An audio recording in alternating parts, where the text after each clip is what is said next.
Bonjour, bonjour à tous, bienvenue pour cette nouvelle édition du Club Imo, le club de l'immobilier. Avec notre invité aujourd'hui, c'est Christophe Tanet. Bonjour. Bonjour monsieur.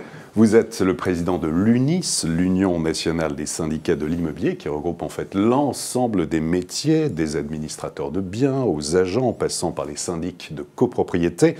Alors depuis cet été, vous participez au nouveau Conseil de la gestion et de la transaction, un organe qui donne son avis sur les textes en projet de loi, mais qui va élaborer aussi une charte déontologique. Fallait-il plus de formation, plus de professionnalisme dans vos métiers ?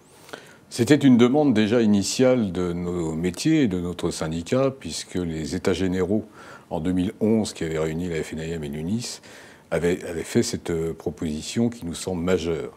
Elle a été validée par la loi Allure et nous en sommes évidemment satisfaits. Le Conseil national va pouvoir cadrer notamment effectivement les règles de déontologie et donc donner, si vous voulez, une discipline à nos métiers et à nos professions. Donc ça nous paraît effectivement fondamental.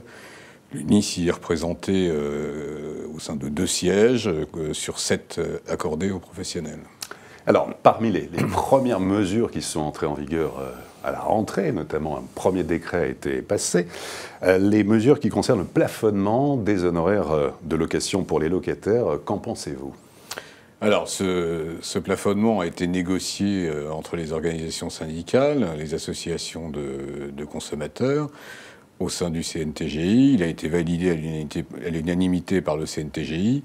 Donc on ne revient pas là-dessus. J'invite d'ailleurs tous les professionnels à appliquer le décret qui est en vigueur depuis le 15 septembre, parce que j'estime quand on est un professionnel, on applique la loi même si on n'est pas forcément d'accord. Ceci étant, rien ne va empêcher à l'avenir, probablement, de revenir peut-être sur ces plafonds, car à Paris, ça commence déjà à poser de gros problèmes, et je pense qu'on verra cela surtout au printemps, puisque là, on aura les remontées d'informations au niveau économique des entreprises. Lorsqu'on avait négocié cela, on avait attiré l'attention du ministère sur le fait qu'il y avait environ 20 000 emplois qui étaient consacrés à cette spécificité de location. Et en fait, on estime qu'il y aurait 8 000 emplois en jeu. Donc c'est loin d'être négligeable.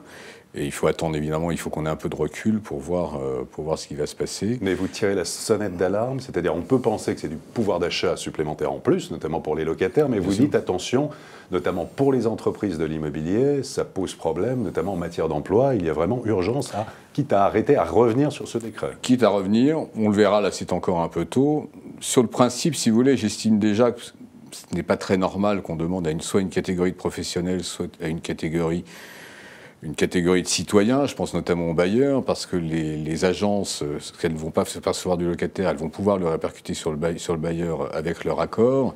J'estime que ce n'est pas très normal. Ce serait plutôt à Bercy de faire de la compensation via le levier fiscal, plutôt que de demander à une catégorie de personnes de redonner du pouvoir d'achat à une autre catégorie de personnes. Ça ne me paraît pas normal. Ça avait été évoqué lors des négociations, mais je n'ai pas eu beaucoup de réponses à ce sujet-là. Prêt à taux zéro renforcé, nouveau dispositif d'investissement locatif notamment. Pensez-vous que les mesures de Manuel Valls pour tenter de relancer le secteur du logement vont dans le bon sens ? Écoutez, je pense que le Premier ministre a pris vraiment conscience des difficultés et les premières mesures annoncées vont dans le bon sens. Je pense qu'au-delà des mesures, il y a surtout une ligne directrice. Je pense que les investisseurs ont besoin de lisibilité et de stabilité. Ça devient absolument impossible dans notre pays d'avoir des règles fiscales qui changent sans arrêt. L'immobilier, c'est du long terme, on ne peut pas investir, sachant que peut-être dans 6 mois, les règles fiscales vont changer, et en plus rétroactivement, ce qui est absolument scandaleux. Et je pense que c'est là-dessus qu'il faudra qu'on insiste.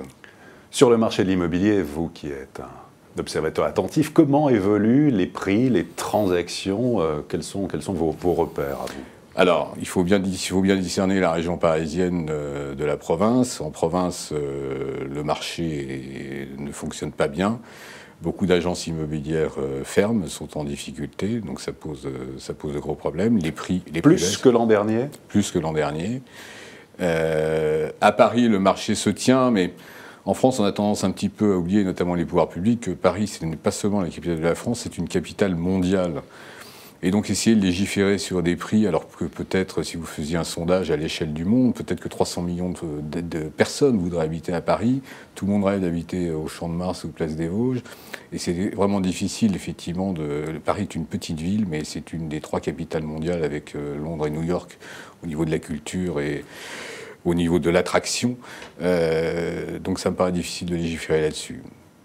Le législateur tente de le faire, il va y avoir les références de loyer, l'encadrement des loyers. Alors, je pense que ça va être très compliqué. L'encadrement des loyers. Bah, écoutez, les premières études que l'on a fait là-dessus, via l'Observatoire Clameur notamment, avec le système qui est envisagé, ça va faire en fait baisser les très hauts loyers, donc ça va favoriser les gens plutôt aisés, les personnes aisées, et ça va remonter les loyers bas, donc défavorisant les couches sociales moins aisées. Donc vous pensez à l'effet inverse, en fait. Je pense à l'effet inverse, et je ne pense pas que c'était l'objectif initial de Madame Duflot. Christophe Tanet, vous organisez là dans les prochains jours, les 9 et 10 octobre au Palais Brongniart, votre congrès annuel de l'UNIS. Dans quel état d'esprit sont vos adhérents? Ils sont très remontés, monsieur. Très remontés. J'ai eu l'occasion, mon mandat est récent, puisque je suis président depuis le 20 juin, j'ai eu déjà l'occasion de me rendre en province, puisque l'UNIS est organisé en pôles territoriaux, fondés sur les régions administratives. Et je peux vous dire qu'ils sont très remontés. On demande à nos professionnels de faire de plus en plus de choses et on les incite à limiter leurs honoraires. Ce n'est pas possible. Il y a une obligation d'équilibre économique qui doit se faire et on ne peut pas aller comme ça en permanence dans un sens et demander aux professionnels de diminuer leurs honoraires. Il y a aussi des problèmes qu'on va évoquer et que je vais évoquer avec Madame la Ministre qui nous fait l'honneur de venir à notre congrès. Que préconisez-vous, justement? Une simplification. Je vais vous donner un exemple. Tout simple, par exemple, dans le domaine de la copropriété. La loi Allure impose la mise en concurrence des contrats de syndic chaque année par le conseil syndical. Il n'y a pas que les syndics qui soient mécontents. Les conseillers syndicaux sont absolument hors d'eux. On leur impose une tâche supplémentaire qui est lourde, d'une part, et d'autre part, je crois qu'on est la seule profession de mandataire où on oblige les mandataires à solliciter une concurrence dans le cadre du renouvellement du mandat. Ça ne s'est jamais vu. 90% des copropriétés sont satisfaites de leur syndic, n'ont absolument pas envie d'en changer. Donc il va y avoir à un moment, ça va devenir une véritable farce parce que les conseillers syndicaux commencent à appeler les syndics. On vous appelle pour vous consulter, mais en fait on veut garder notre syndic, ce qui sous-entend mettez des honoraires très élevés pour ne pas passer. À l'inverse, on risque d'avoir peut-être des sociétés qui veulent s'engouffrer pour prendre des parts de marché sans apporter la moindre qualité de service avec des honoraires très bas. Tout ça va fausser le marché et surtout les copropriétaires vont forcément en pâtir parce que il va y avoir un moment, si vous voulez, quand on prend un syndic avec un prix très bas, il n'y a forcément pas de qualité de service. Au bout d'un an ou deux, les copropriétaires s'en aperçoivent et donc ce sont les copropriétés qui vont forcément en souffrir. Et pas que les syndics, bien évidemment. D'accord, donc rendez-vous est pris, en tout cas les 9 et 10 octobre, lors du congrès de l'UNIS, pour évoquer l'un de ces nombreux points que vous soulevez. Au Palais Brongniart. Au Palais Brongniart. Christophe Tanet, merci beaucoup. Merci, monsieur, de m'avoir accueilli. Et à très bientôt pour une prochaine édition du Club Imo, Explore Imo, Le Figaro.